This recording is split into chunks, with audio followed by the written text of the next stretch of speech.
We're here at the Boardwalk in Yarmouthport, which is part of Grays Beach, about a mile away from my family home on Lambert Road where I grew up. So I spent a lot of time here. Now, why do I keep coming back here as an artist, as a photographer? Of course, the light is phenomenal, like no other that I've ever seen anywhere. But it's the leading lines here that I think provide the pull in the attraction for me. Now, what are leading lines? Leading lines are the lines in a photograph, man-made or natural, obvious or implied, that lead the eye through a photograph. You know, they're like anchoring points to help you go from point A to B to C all the way to Z. And here at the Yarmouthport Boardwalk, we have all the magic of leading lines. We have straight lines, which indicate, give you a sense of stability and calmness. You have the diagonal lines, which give you tension, movement, change.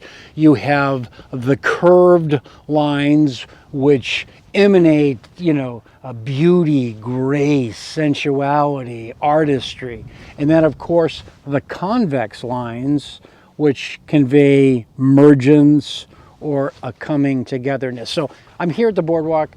When I come here, that's all I'm thinking about is lines, curved lines, converging lines, diagonal lines, horizontal lines, and they are here in full force.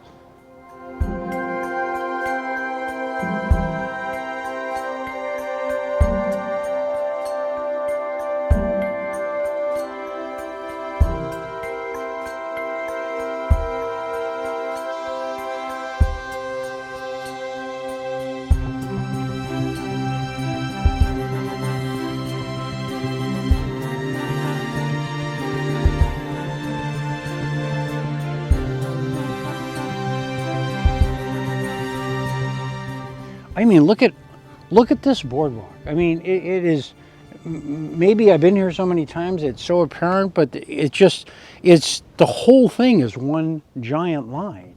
If I shoot it from above, then I have a modified converging line that goes like this. If I shoot it from like way down here, then I have converging lines that come up. If I shoot it from the side over here or from the side over here, then through I have strong diagonal lines. If I shoot it straight on like that, you can see it's flush with the horizon. So, I mean, the Boardwalk is just one monster, giant, big line that acts straight, diagonal, converging. So, I mean, it's just a fantastic lesson in composition in general.